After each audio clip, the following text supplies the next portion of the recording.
Are you tired of watching shows that only give you general social media theory and expect you to figure out how to apply it to your own industry? Join us for this week's episode of Social Chatter, the industry's longest-running social media marketing news talk show. Not only will you learn the latest breaking news, but you'll also gain practical advice on how to apply it. Now here's your host, Christian Karasevich.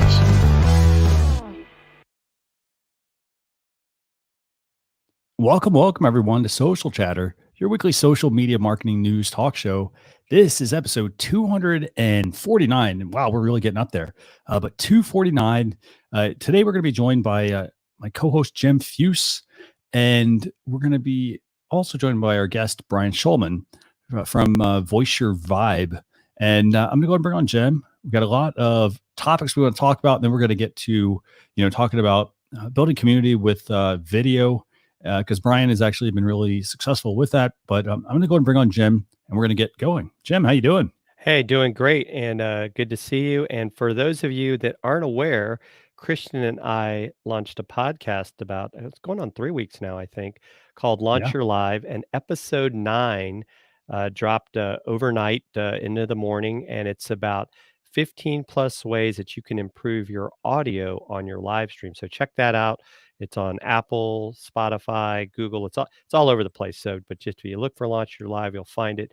But yeah, that's been a lot of fun to do, and we're going to start doing some guest interviews next week, starting with Stephanie Liu and Rob Balasabas. We've got Ross Brand scheduled, so those will be on future episodes as well. So really excited about that. But excited today to have a great guy, Brian Schulman. I got a chance to meet Brian in person at Social Media Marketing World this year, one of the last times when people could actually see each other in person. He has a company, and I'd say even his tagline, he's known as Voice Your Vibe. He's probably one of the first people to really take LinkedIn video and make that a part of who he is. He runs 2 shows. He has his What's Up Wednesday and his Shout Out Saturdays. And actually, within the past few months, my co-host from the Tim and Jim show, Tim Sohn, is now helping produce those shows for Brian. So Brian is a consultant, works with C-level executives and helping them find their voice as well. So really excited to have Brian join us today. Fantastic. So let's go and bring on Brian. Brian, how you doing? Doing well, guys. How are you? Great. Happy whatever day it is. Right? We never know what day it is anymore. It's Groundhog Day. Right. I kind of laugh sometimes when people say it's Friday. It's like, okay, what does that mean? Because the days all just run into each other. Exactly. So did Jim get everything about you, Brian, or anything you want to share with viewers? I mean, look, I guess I can fill a couple gaps. I mean, I'm known as the godfather of LinkedIn video, one of the world's top video marketing experts. I've been on the internet since it was green screen chat rooms, 21 years of proven digital marketing experience, working with Fortune brands and IR 500 companies, Forbes featured entrepreneur, LinkedIn top voice. Yes, founder and CEO of Voice Your Vibe. 2019 LinkedIn Video, a 2019 LinkedIn Video Creator of the Year. As Jim shared, yes, a pioneering top LinkedIn Video as well as LinkedIn Live creator in the world. When we're not in quarantine, which I believe will still be quite a while, I do international speaking. And July of 2019 broke the LinkedIn Live record of broadcasting more than 4 hours. Wow. Nice. Very nice. So we're excited to have you talk more about building community later on the show. So Jim, are you ready to get started? Yeah, let's get started. Okay, so what's going to be the first topic this week? I mean, what's going on? Lots going on in Instagram, and I'll let you pick which specific Instagram topic we want to start with. Let's talk about the pinned comments feature. Yes. So what's going on here? So you actually can pin comments, I guess, in a post, which is fascinating because I think a lot of times for people to see the comments, they have to look at the picture first. So I think that's great. Obviously, though, I've always thought of Instagram as a visual medium, and this maybe is a way to try to increase engagement on the platform is what my thought would be. But I think it's great. I mean, I shouldn't say I wish. I think, and Brian will probably agree, I spend some time on Instagram, maybe not as much as I could or should. So I don't know that I ever get into these long conversations on any of my posts. I mean, what about you, Christian? I don't get on it. I think it comes down to like the engagement of the content. So, I don't get into too many long threads. I mean, most of that happens outside in groups and discussion forums, things like that. But I think that, in this case, you can pin up to 3 comments, which is pretty cool. But it's also, I think, also there to help control the tone of the conversation more than just featuring content with like, hey, go check out my link to my article and so forth, that, everybody follows the same model. So I think it's mainly geared towards that, to where you can highlight the positivity over the negativity. I don't do them too much, but what do you think, Brian? Good feature? I mean, are you a big LinkedIn user? I think it's a good feature. I mean, if you think about it, if you're the poster, right, and you have comments you want to highlight, similar to live streaming, right? If someone was sharing comments during this live video and we wanted to display them, that's kind of the way I look at it. It's like you're pinning it, right? You're bringing it more visibility. So, if there's some kind of question oriented to whatever's being posted and it gets lost because there's so many people that are replying, you drop it at the top. So when everybody hits it, boom, you know exactly what that is. So I think it's good. And I actually think that this could be a good feature maybe on some other platforms. Like I know, as an example, we'll talk a little bit about LinkedIn because I know, it's where Brian lives, is the fact that you'll have people say, well, like as an example, links in posts don't always do real well. So people make it like the first comment. Well, it'd be nice, like on LinkedIn, if I could pin that comment so that people see the link and don't have to go looking for it, because as you get engagement going, it disappears. So I definitely could see some utility in this, definitely on other platforms as well. So maybe, since everybody likes to copy everyone, this will become the next big thing. So YouTube already has this, by the way. They've got the pinned comment feature that you can put at the top of your video as well. So maybe something to test out, for example, over on YouTube, if you're going to put a link in a description, instead of telling people, hey, go check out the description, you could also just tell them, hey, go check out the pinned comment at the top of the comments. But I mean, I think from a business perspective, what do you guys think? I mean, is this good? Is it bad? I think it's good. I think it's good. I mean, Facebook does the same thing, right? If you have a group, you can pin a video, you can pin a post, whatever, in terms of the top, so it's the first thing you see. I think giving the control is a good thing. Allowing the one who controls the post, the group, whatever it may be, right? In the case of Instagram, it's a post, the control to do that. I think it's always a good thing. Yeah, I would agree. I mean, I think it's a good positive feature. I think the fact that if you can pin, maybe like you were saying, the comment that is really relevant to it to keep it from getting off track, I think that's a good thing. Definitely. And so here's the thing. The great thing about this, it's rolling out to everyone, everywhere. So it's a global feature. If you don't have it yet, go to your device's app store, update your Instagram app, and then just simply go to a comment. You swipe across the comment. So I think it's right to left, and that will unveil the thumbtack or the pin option. You just go in and pin some comments. So very useful feature.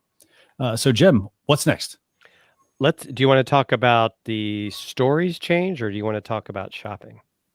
Wherever you want to go. What do you think? Let's go with stories, because this is kind of fascinating in a sense. So I haven't seen it yet.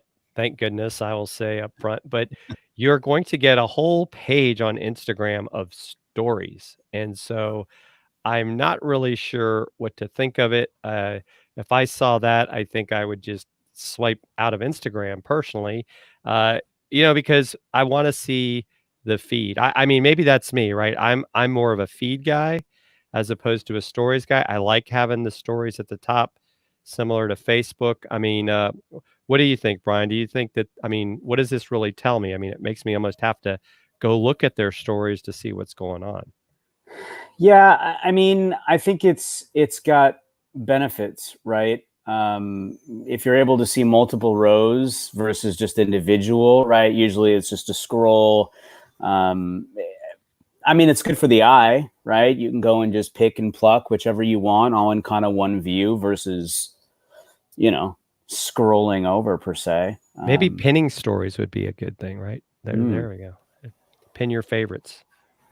I think this is a very interesting topic, I think, because I think like if the goal is to get people to the feed, I see this being like maybe the feed 2.0, maybe, to where it gets people out of using the feed. So for example, if it becomes all stories content, then I don't have to worry about the feed or any of that kind of stuff. It just comes down to, potentially being able to organize these as well. I could very well see them making it where like, hey, you push and hold on, one of these circles, and then you can easily drag and reorder them in the order you want them, maybe.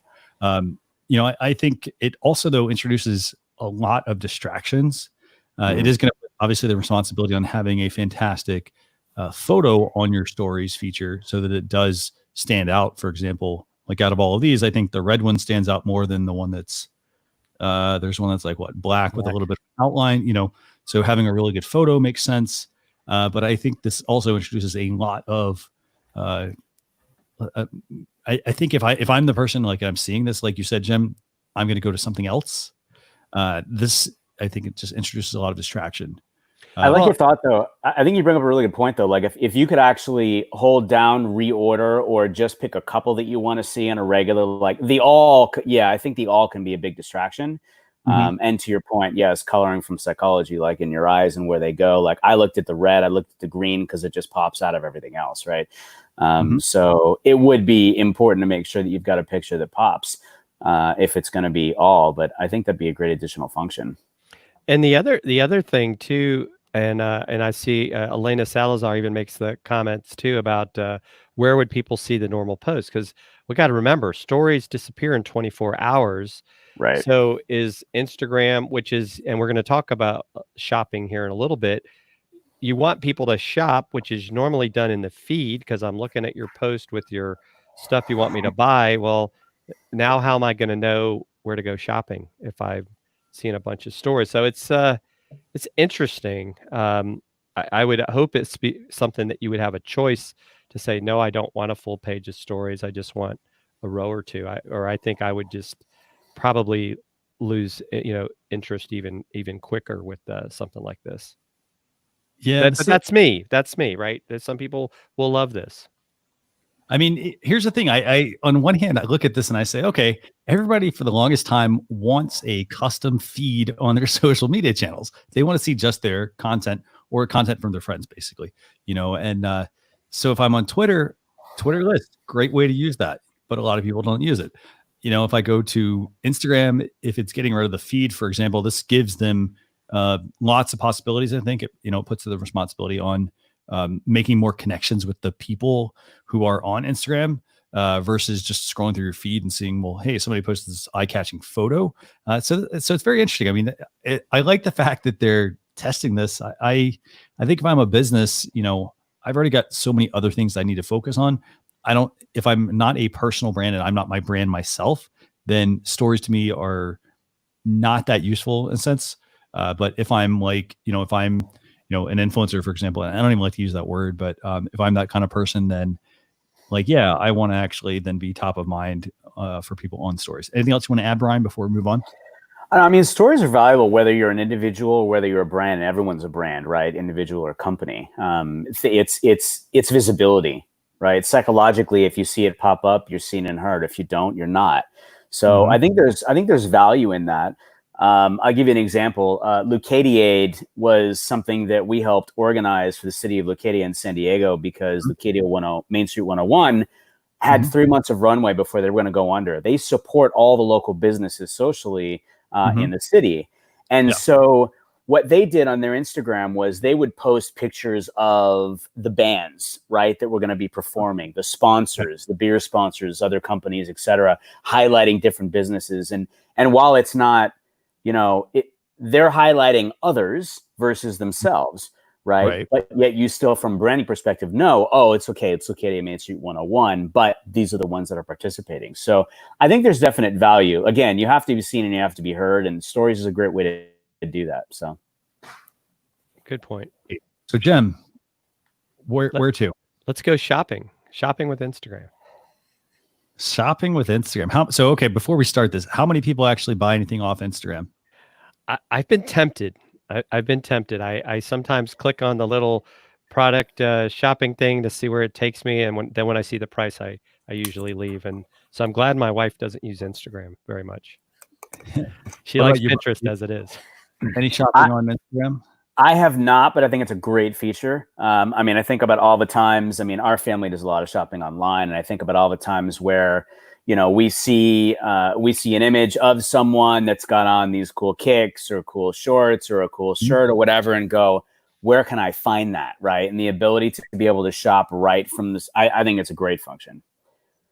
Agree. So, Tim, do you want to tell people about this? I mean, there's not a whole lot to it. I guess it's a little small visual change, but it's a Right. Now you have the ability, right? You click on the little, I guess it's a shopping bag. It almost looks like a fancy type of purse, and it will take you to all the posts that relate to, where you can actually buy things straight in the Instagram app. Especially with them recently rolling out Instagram Shop as a much bigger feature. This makes a lot of sense, and I think also what I think we've witnessed over these last, and Tim posted about it today, some stuff he's doing, 4 months. I mean, look how much online shopping has increased. And even from one perspective, the people are, even when they're now going out, are like, you know what? We had this the other day. We were looking for an item at Home Depot. They didn't do it. And I didn't have it. I told my wife, we should have just gone and bought it online. It's like we just wasted all this time looking for something. So me personally, I've become a much bigger fan. I already had liked it before, of Right. online shopping. This is something, especially if it's a brand like, let's say Logitech or whoever, if they haven't, they start putting some of their stuff on Instagram, and people will buy it straight out of the Instagram feed instead of even going to the website. And here's the thing. I mean, shopping from somebody's website, and I have this chat quite often with people.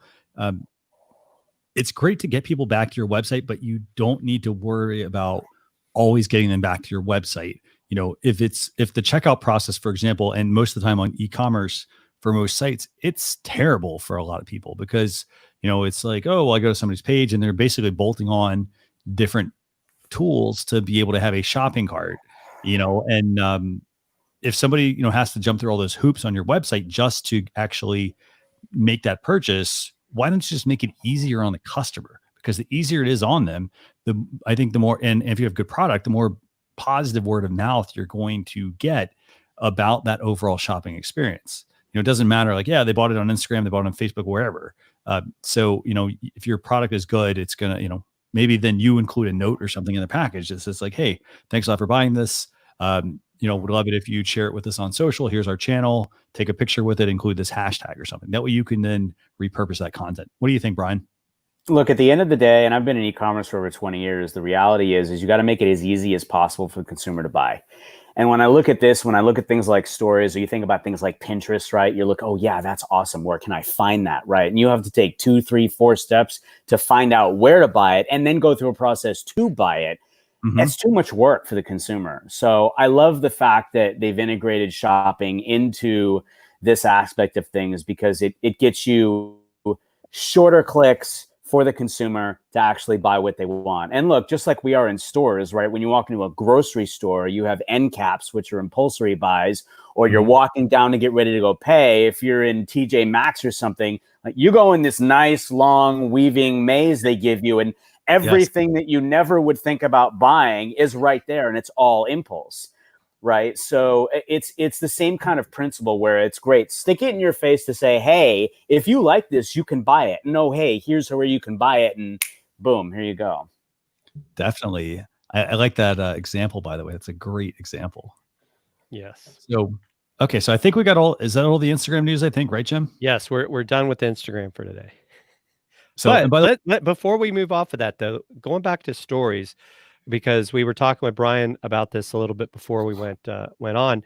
LinkedIn is actually in the process of rolling out stories, and I think we talked about this a couple of weeks ago, Christian. But Brian being a LinkedIn expert guru, I mean, what do you think of stories, Brian? And the reason I ask that is, as much as I know you and I and Christian are on LinkedIn all the time, there's a lot of people that aren't on LinkedIn on a daily basis.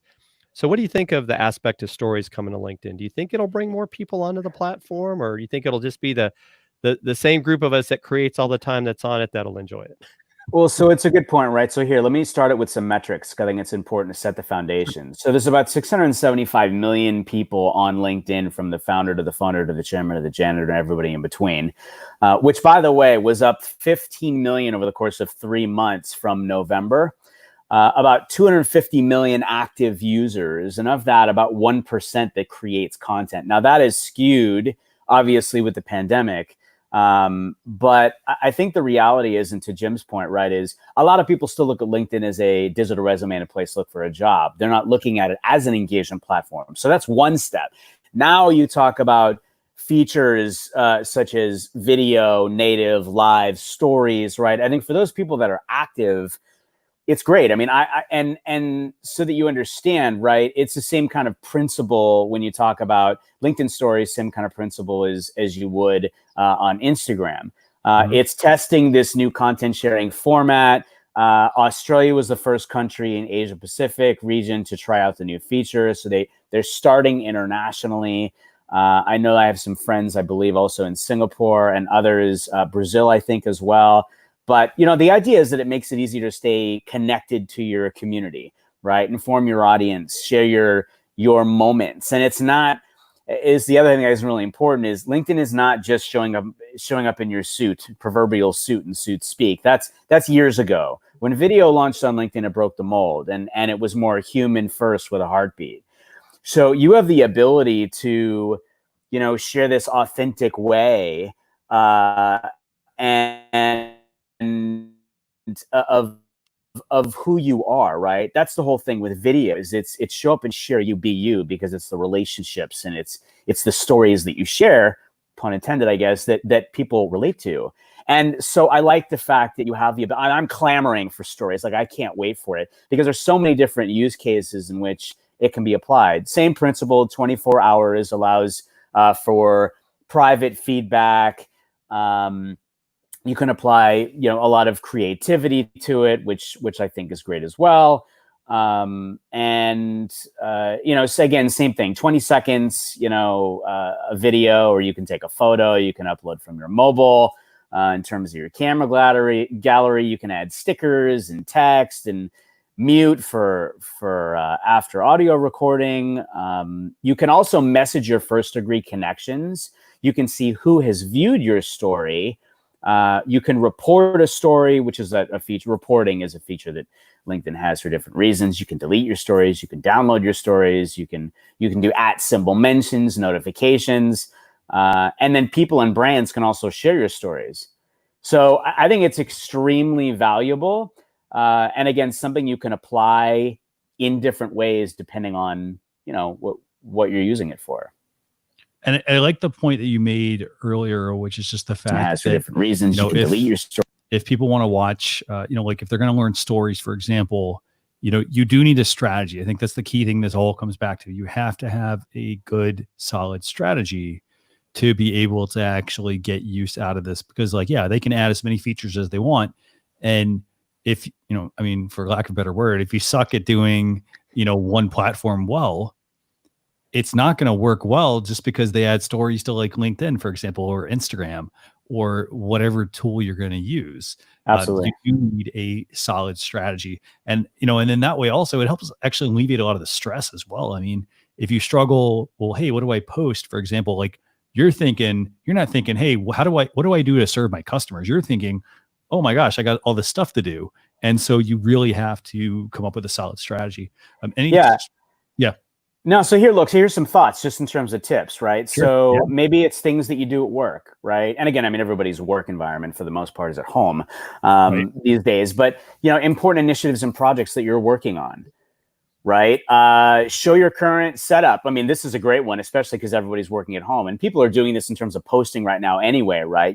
Your world at home is turned upside down. Your kids are at home. Everyone in your family is at home. You haven't gotten a haircut in 4 months, like all those things, right? But that's a completely irrelevant because we're all experiencing that, right? So maybe it's what's your current setup that's been changed, or how are you staying productive, or capture different interesting tidbits or something that's piqued your curiosity, or learnings from different things that have been taking place in terms of interactions, right? Everybody's on Zoom and having meetings or whatever. Maybe it's pictures you've taken from that, or maybe it's behind the scenes, right? Before the pandemic, that's what I love to do when it comes to LinkedIn Live, is because I want to take people with me. Well, stories is an awesome way to highlight something like that, right? Because everybody wants to know what happens behind the scenes. It's that, ooh, I'd love to know what that would be like, right?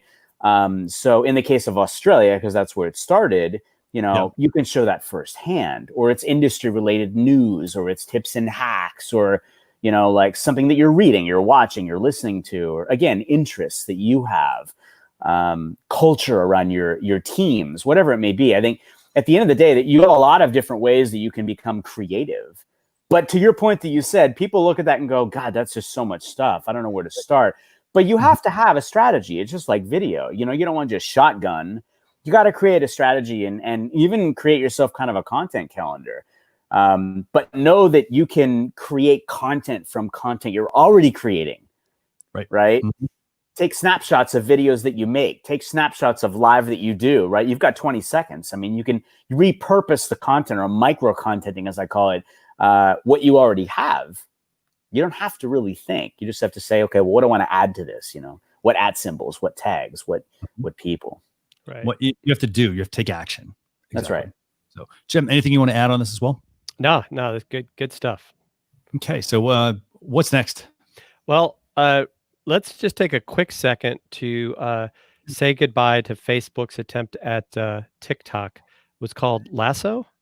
I didn't even know they had a competitor to TikTok, but I shouldn't be surprised, because, as you know, I'm famous for talking about Facebook wants to be all things to all people, and I guess this just wasn't working. But I think this is where they're going to try to do some stuff with the Facebook portal.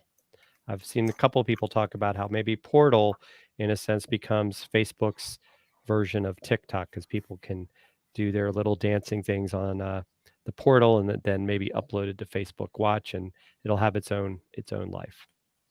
So I was initially thinking, with the Instagram stories full page feature we talked about, I was initially thinking, well, hey, that's their way to copy Snapchat, for example, if they got to something like that kind of view where it got rid of the feed and so forth.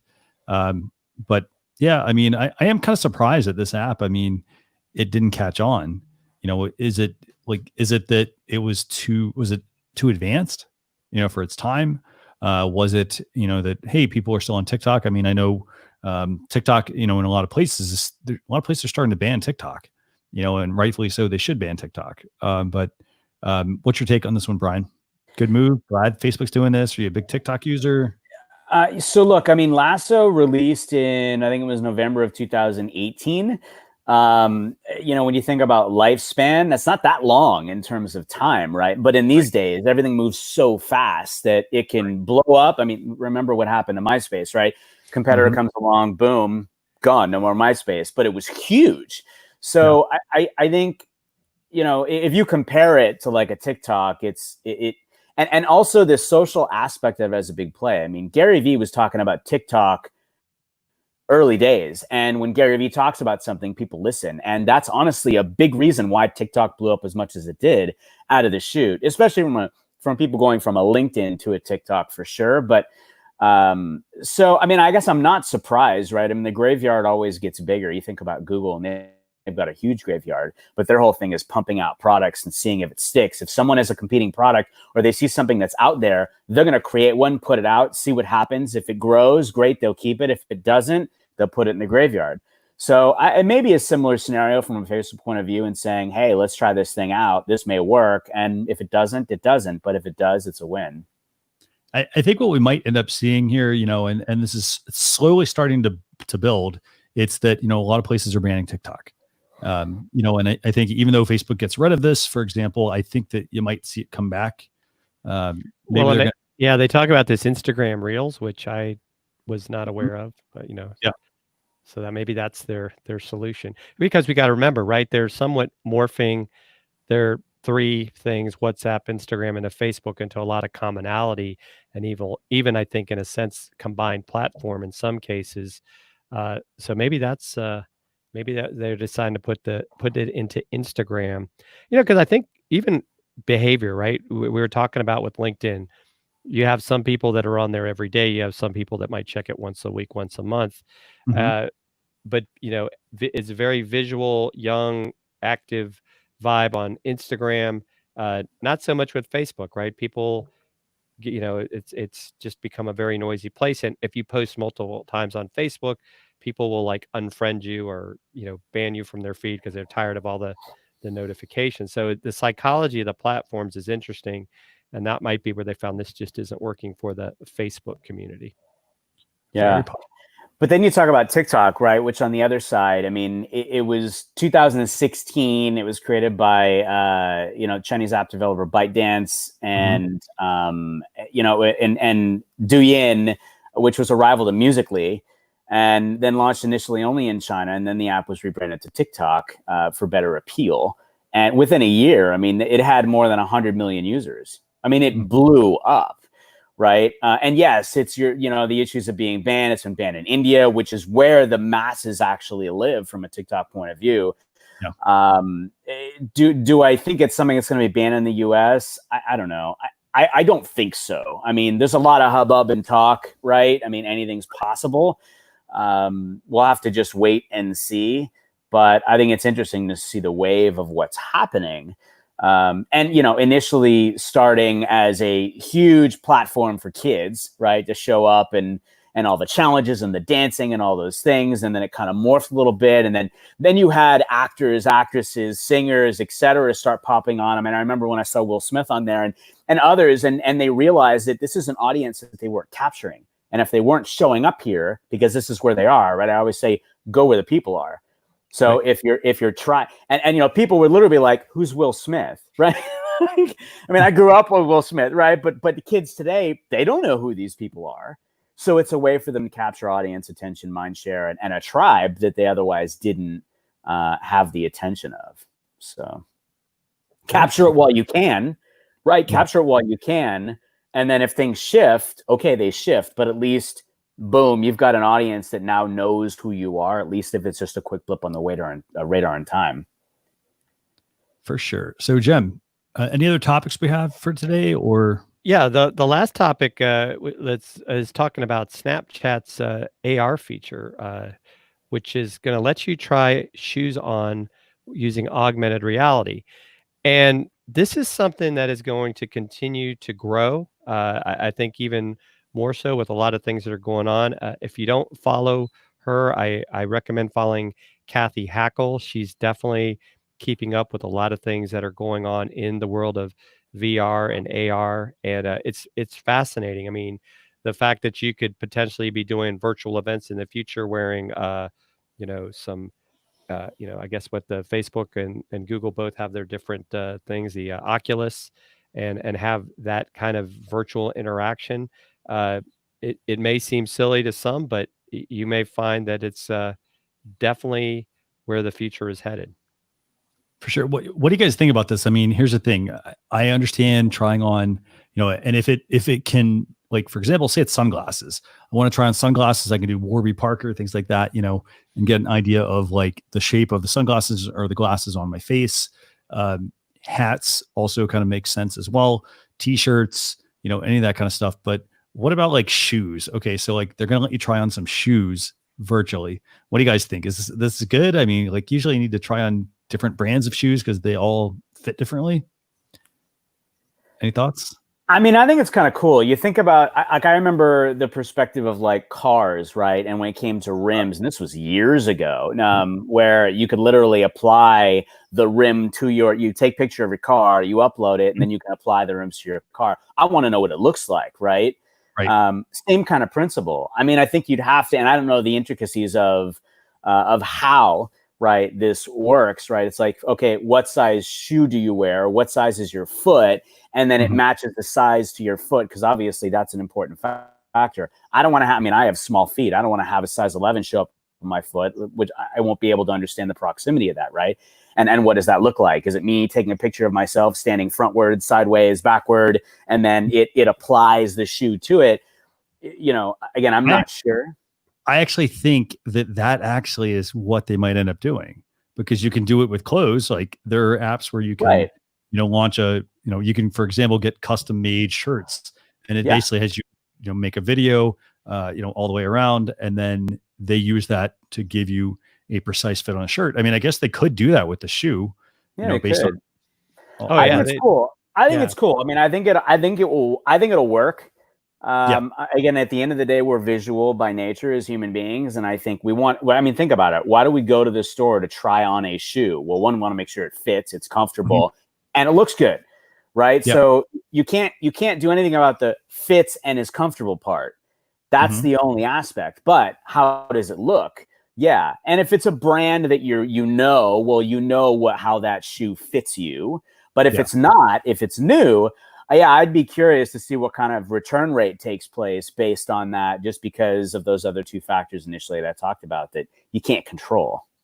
What do you think, Jim? Well, you got the other thing is this. I mean, right now you got a lot of these big box, high-end retailers, places like Macy's and Nordstrom's, that are either declaring bankruptcy, they're completely restructuring how they work, and so to Brian's point, right? Some of these higher end brands, how do I get in front of my customers, right? Like people know Gucci, but if they say, well, the only way I could get Gucci is I had to go to Nordstrom's or Macy's or somewhere else, now I can't go.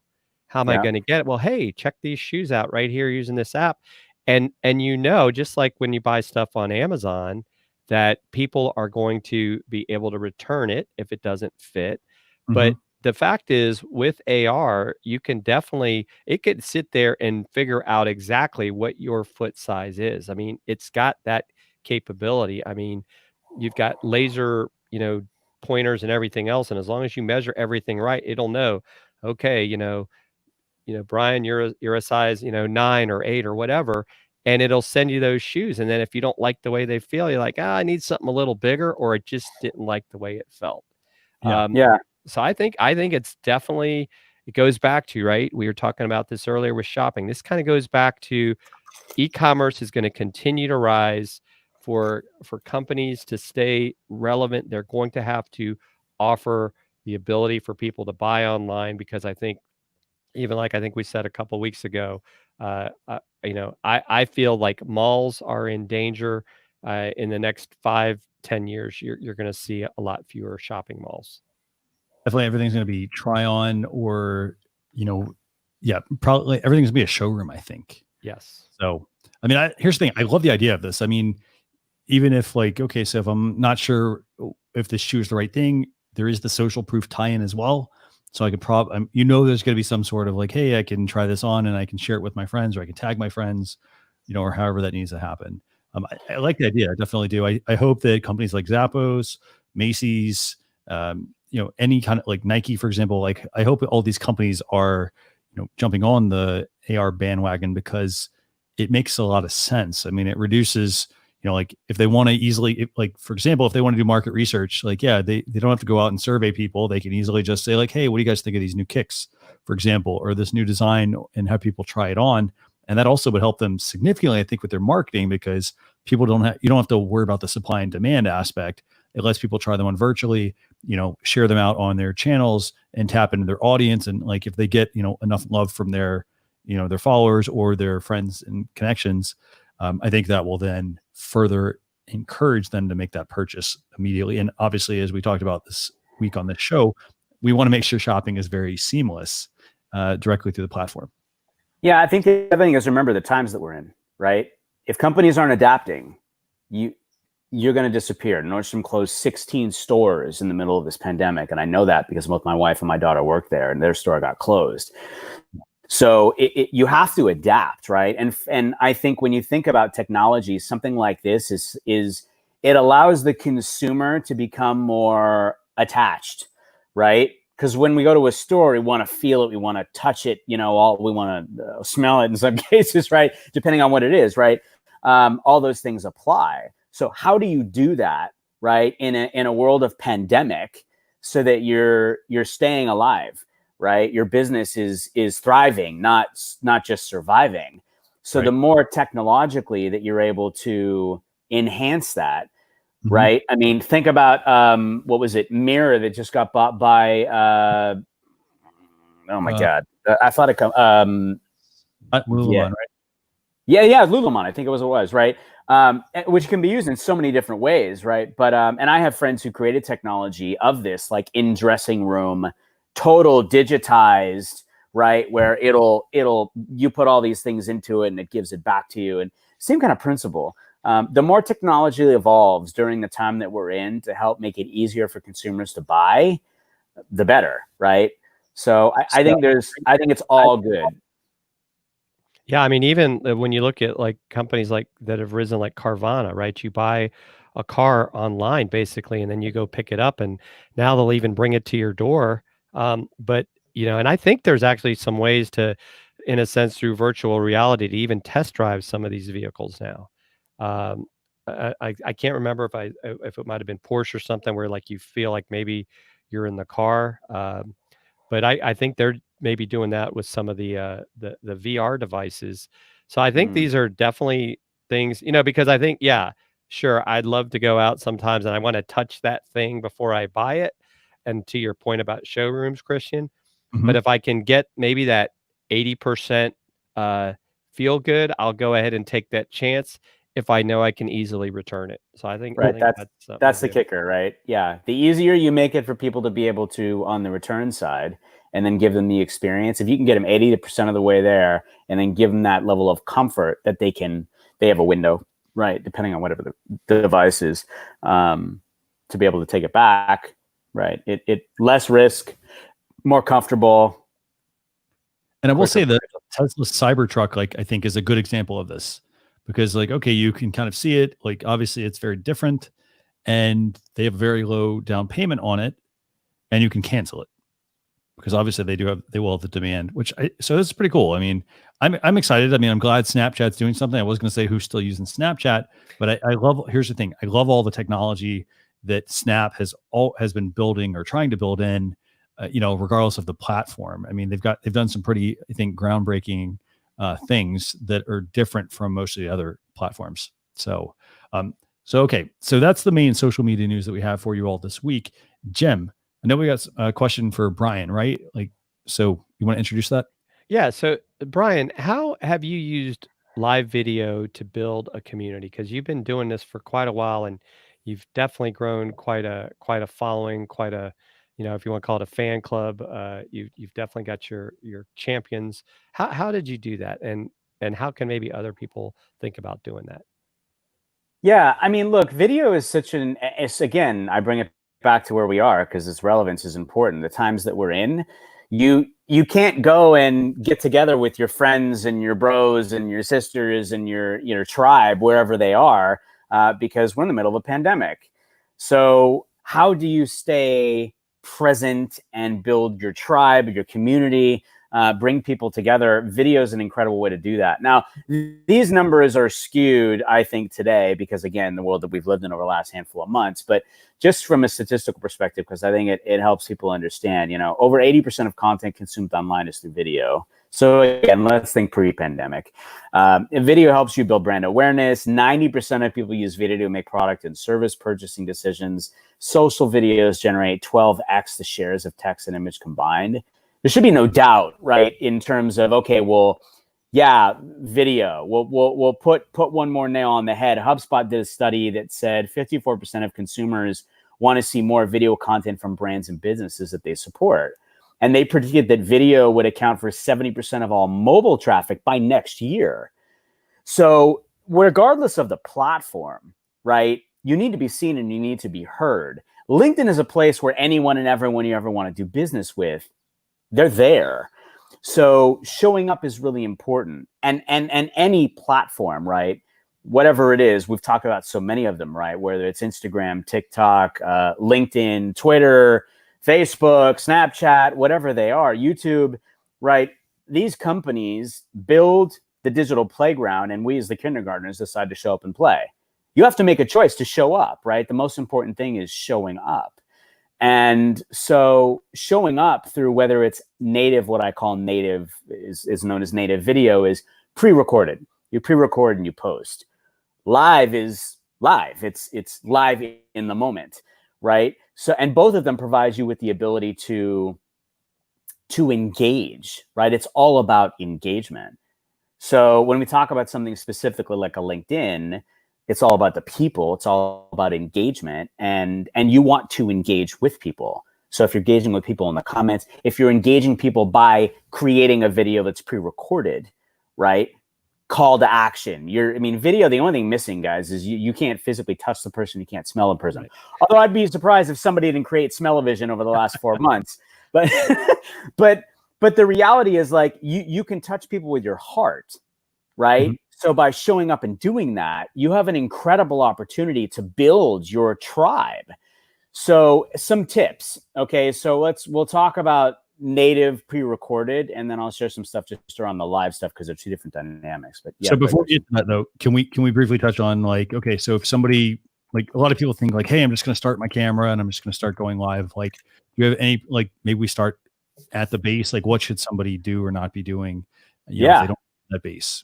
Absolutely, you got it. So here, I'll give you 5 quick tips to becoming one of the world's top LinkedIn video creators, which still makes me laugh that's me, but because I didn't know what the hell I was doing when I got started. Like, I'm the prime poster child for, I've never done this before. What the heck what is this thing that I'm looking? I mean, no, it's a phone, but like, what am I doing?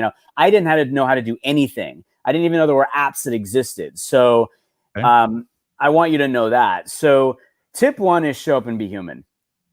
It's kind of rudimentary. You'd think, well, yeah, why wouldn't I do that anyway? But I'm telling you, put the phone in front of your face and you're staring at yourself. It's not as easy as it sounds. Just be yourself. Just be yourself, right? And taking the step, take the leap to do it, right? So that's tip 1. Tip 2 would be engage and support. Talk about the importance of community, right? Build your tribe, build your community, shine your light bright on others. There's so many great ways to be able to do that. Tip 3 is creation, right? You need to create. And I think it's really important that everybody understands that they have a voice and they have a story, and that matters, and that you can positively impact, affect, and inspire another human being's life by showing up and being you. And especially in a place like LinkedIn, because most people are going, well, yeah, I may be a singer or a dancer, but why in the heck would I show up on LinkedIn doing that? Because you can. Right? Remember, it's about building relationships. It's about understanding that we all have things in common. Christian's got a thought. No, I'm okay. So show up on video, share your stories. Okay. Again, it's all about relatability. It's the most important thing to remember. It's about relatability. Now, what do you talk about? Talk about what you're interested in. Talk about what you're excited about. Talk about what you're passionate about. Talk about what you're scared about in these times that we're in. That's relatable. Right? Your home is turned upside down. You haven't gotten a haircut in months. Your kids are driving you bananas, right? That's relatable. We can all relate to that. 60 seconds or less is your best friend. I have made almost 650 videos over the last couple of years, all with my phone, with purpose. Because I came up with every excuse under the sun as to why no, why not now, why, me. It's got to be totally. Gotta have, yeah. Oh, it's so easy. And I'm a perfectionist. So it's easy to go, oh, no, that's not right. Oh, that's not right. So by the way, keep all your outtakes because you will want to share those later. It's human, right? I mean, you laugh at yourself. I've done it. So I still laugh at myself. I'm like, what am I doing? But you gotta just kind of laugh through it. So 60 seconds or less, because everybody is 60 seconds. Okay. Right. If your videos are 2, 3, 4, 5 minutes, you're not going to get watched. People have to fall in love with you before they're going to listen to what you have to say. So again, just know that 60 seconds, and you can say a lot in 60 seconds. Now, here's a tip I will tell you. If you're just getting started and you're going, okay, but I'm still a little apprehensive about this. So take your phone, and every day for the next 30 days, I want you to make a video for yourself. It's a video journal. Think of like what you used to do and writing in a journal or whatever, and maybe you still do. Apply it to video. Whatever time of the day it is, it doesn't matter, but just make sure that you do it once a day. Pull out your phone. This also helps you get comfortable being uncomfortable. So pull out your phone, smile first. Because if you're not using any type of apps or anything, if you're just going straight up native in terms of hitting record on the app, the very first second of the frame, that's what's seen when you upload your video. So if you're like, that might get somebody's attention, but or maybe it's like, whatever. Yeah, you see your hand. Who's going to stop and watch that? So smile, hit record, wait 2 seconds, start talking. Don't worry about how long you're talking for. Again, this is for you to get comfortable in front of the lens.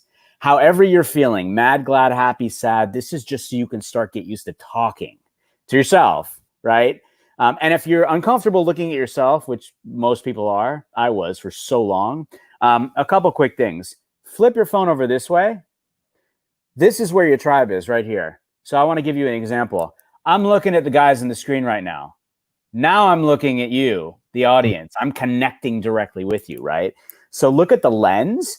But if you flip your phone over, print out a picture of somebody that makes you feel comfortable and tape it right here.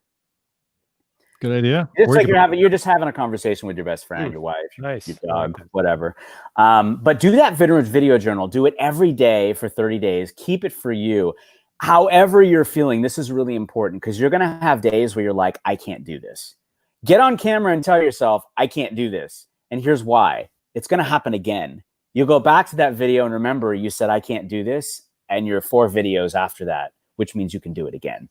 The other part about it is this is content for you at some point. You're going to get comfortable being uncomfortable at one point and go, this might help someone who felt like me. So I want to share some of this and maybe that'll inspire Jim to get on camera for the first time and, take the leap. So that's tip 3. Tip 4 is be consistent. Your video journal every day for 30 days is all about getting in a groove of being consistent. The process, the flow, the smiling, the waiting, the hitting record, that's all a part of the process. Being consistent is critical. Create a content strategy, like we talked about earlier. Create a content strategy in a calendar on your phone, old school in front of you, to create a level of consistency that works for you. And I say what works for you because, if Jim says, yeah, I'm going to make videos 4 days a week, or I'm going to post videos 4 days a week, great. I may say that's not how I'm going to do this. I'm going to go 1 day a week because that's my jam and I don't want to get burnt out. Burnout is real. So when you show up consistently, your tribe knows when you're going to show up. That's really important, right? So you could create this show is a great example. You could create a series from this show of videos. Maybe it's 5 videos, 10 videos, remember 60 seconds or less. 5 videos from the show, just in terms of micro contenting, 60 seconds or less. Boom.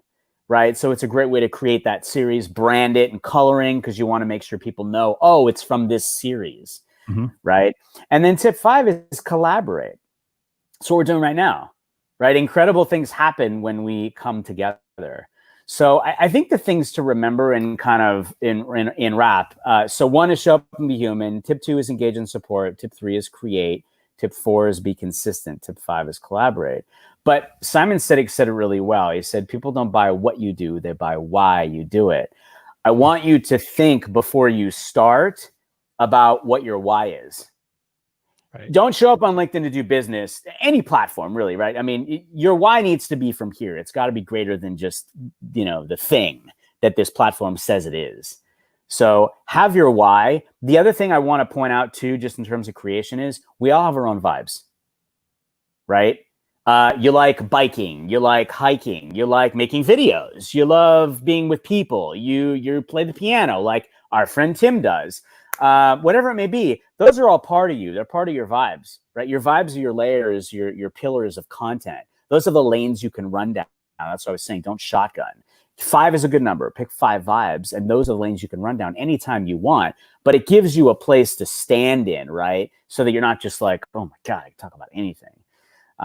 So in addition to Simon Sinek, in the digital world we live in with pandemic especially, right, where really the only way you can show up is here. So your smile is now your logo, your personality is now your business card, and how you leave other people feeling after that experience with you through video, native, pre-recorded or live, that's your trademark. And I think if you remember, and I told you it's the heart of it all that matters, that, and Maya Angelou said it best, people may forget what you say, but they're never going to forget how you make you feel. Right. So if you get that comfortable being uncomfortable and just whatever you're feeling, like put it out there, it's okay to do that because that draws people in. If you've got an emotion, go with it. And it's okay if you're not comfortable sharing it. That's actually a good thing, because that helps you stretch who you are. So those are tips for native video. I will give one quick silo on LinkedIn Live, just because it's very different. Everyone has access to LinkedIn video. All you have to do is start.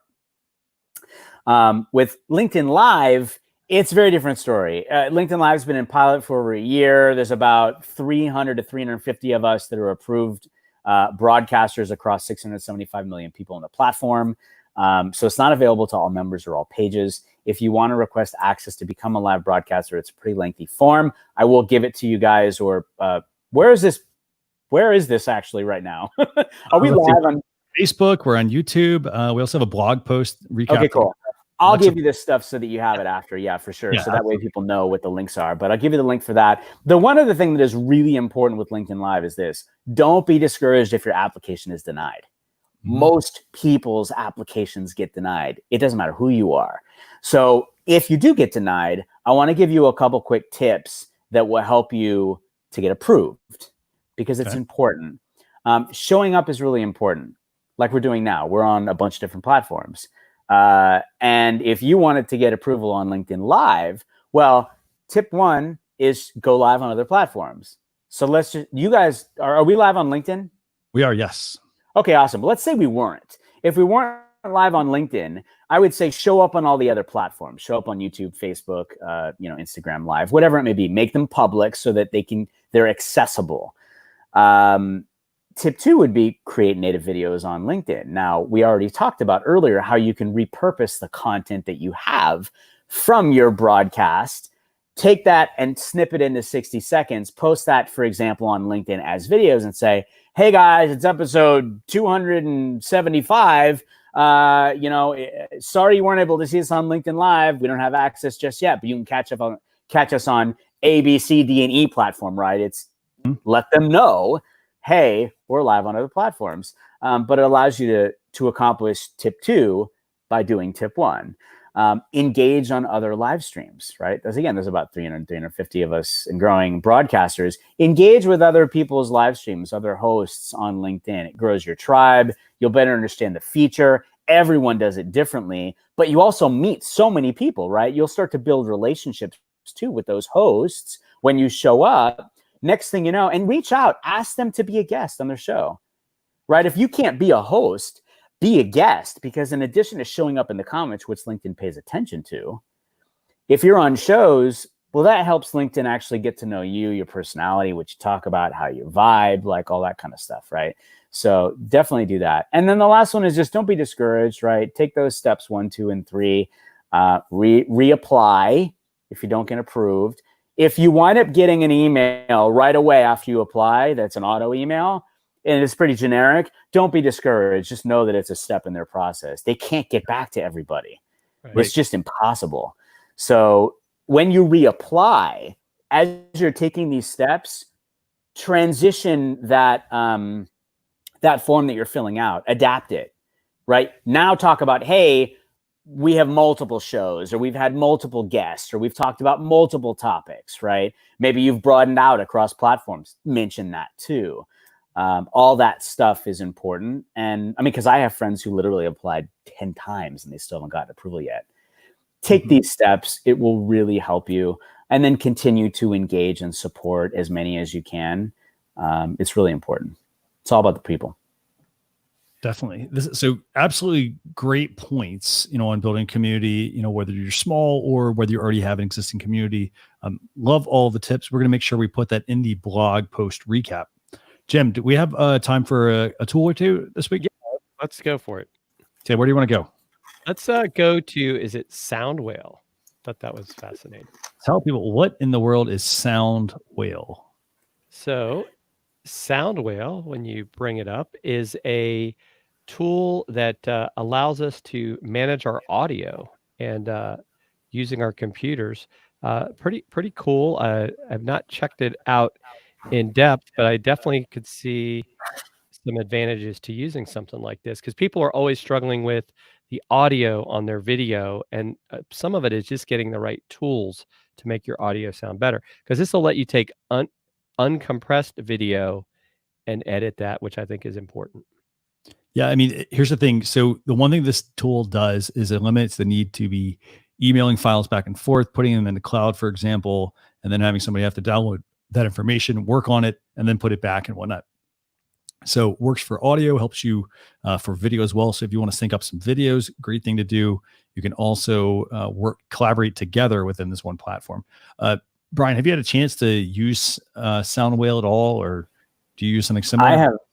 I have not, but this sounds like a cool platform for all the reasons that you described, right? The ability to do collaboration, have one single point to be able to go to, the need to not have to be sending files back and forth. I certainly can relate to all that. So yeah, it sounds cool. How long have they been around? They've been around for a few years, actually. I think 3 to 5 years-ish range. So Awesome. they do have a couple different options as far as their subscription type. So again, more subscriptions, but this one, if you get the streaming solution option, it's free. You can do obviously your file transfers, your screen sharing, stream audio from your hardware and your software into Soundwhale. But if you do want to go up to the next level, that does give you the uncompressed audio over the network, which is huge because most of the time what happens with a lot of these platforms is they compress the heck out of your audio so that it doesn't sound very good. So you can loop that back into your software automatically. There's synchronization and whatnot across other software and whatnot. So it does pair nicely with other types of software as well, but $18 a month. And then if you go to level 3, you can get the remote recording and whatnot, which is, and you can work from iOS and Mac OS and whatnot. So that is Soundwhale. It's definitely something worth checking out. I'd say check out the free option.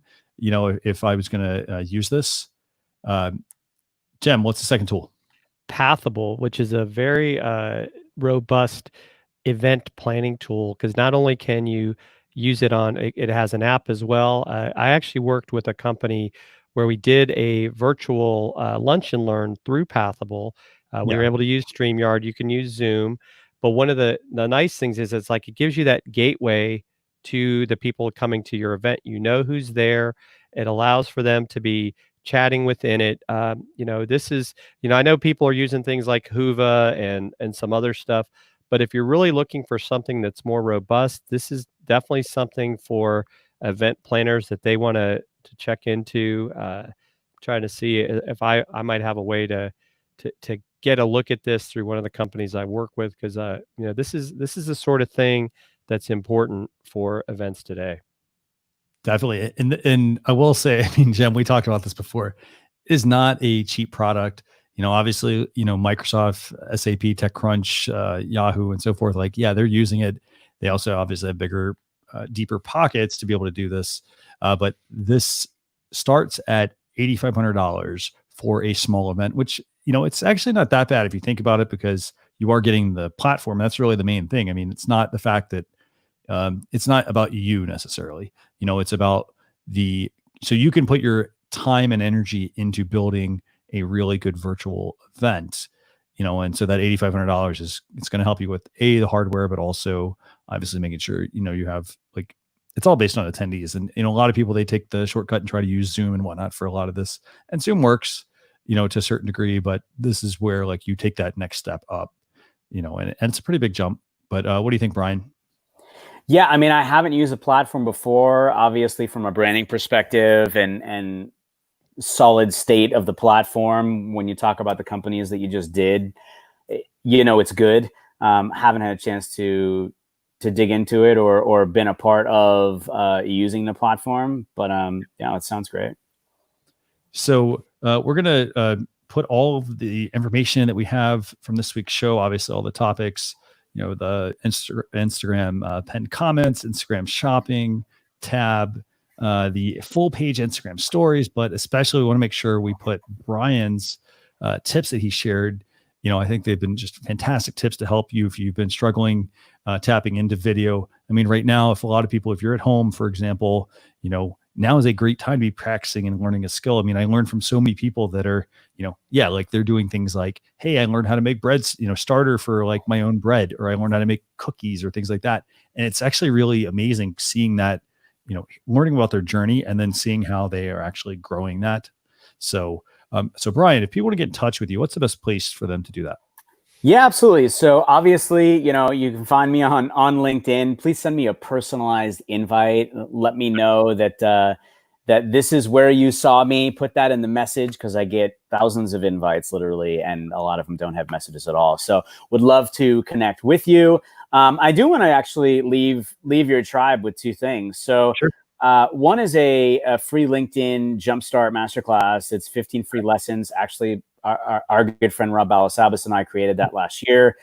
It's filled with nuggets to get you newbies to LinkedIn started. I mean, even if you've been on a platform for a long time and you didn't realize you could do all this stuff, it's great for them. So linkedinmasterclass.thinkific.com. Again, we'll make sure you have all these links. And then the other one is, if you have questions about how to LinkedIn video or LinkedIn Live for you or your business, you want to talk video strategy, I'd love to chat with you. So you can schedule a free 15-minute free consultation call with me. It's calendly.com/voiceyourvibe. And then I will say this one thing too. I do have a weekly show, a couple weekly shows, and then the behind the scenes one, obviously, which I can't do because we can't go anywhere. But if you would like to come on to What's Good Wednesday Live or Shout Out Saturday Live, respectively on those days, Wednesdays is 11 o'clock Pacific, 1 o'clock Central, 2 o'clock Eastern. And Saturdays is 9 o'clock Pacific, 11 o'clock Central, 12 p.m. Eastern. I bring guests on the show from the comments. So yes, I have scheduled guests sometimes, but I love when we talk about community, I love bringing people together. It's lots of fun. It's very kooky. Again, due to the pandemic, we've integrated some really fun stuff like what I've coined social distancing, where we do dancing together, from a distance. You get on Wednesdays, you get to pick the jam. So you pick whatever song it is you want to dance to, and we'll do that. You also share the good that's happening in your life or the world.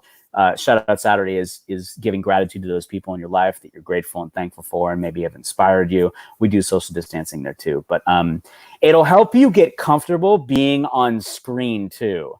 I've had a lot of people come on the shows where they're either depressed or they're like, I have never done anything like this. I'm like, it's cool. You'll be fine. We're just having a conversation and dancing together. Forget about everything else. And they walk away feeling so much better and so much more uplifted. And if I can give somebody that for a moment where they're having fun or they're laughing and they're not thinking about the crazy world we're living in these times that we're in, that means everything. So please feel free to come and join us, even if it's just in the comments. But if you do want to join us on the show, we provide you links to be able to do that. Come in the green room and Tim brings you on.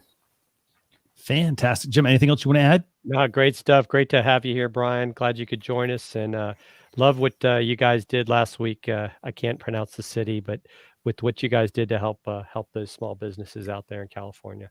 Yeah, it was Leucadia. It's a city within Encinitas in San Diego. And we pulled off an incredible feat, I have to tell you, because there were 6 bands and a bunch of sponsors and multiple locations. It was incredible. We actually did a debrief together with the core team yesterday, and we're so proud of what we were able to do. Grossed $15,000 to be able to, again, help the small businesses of Leucadia. And we can give a shout out to Keep Small Strong, which is how we found Leucadia 101. And we streamed it. It was the first ever global live streaming, kind of think of like a farm aid or a, all those kind of aids that take place. And it was awesome. It was 4 hours. Actually, it was 4.5.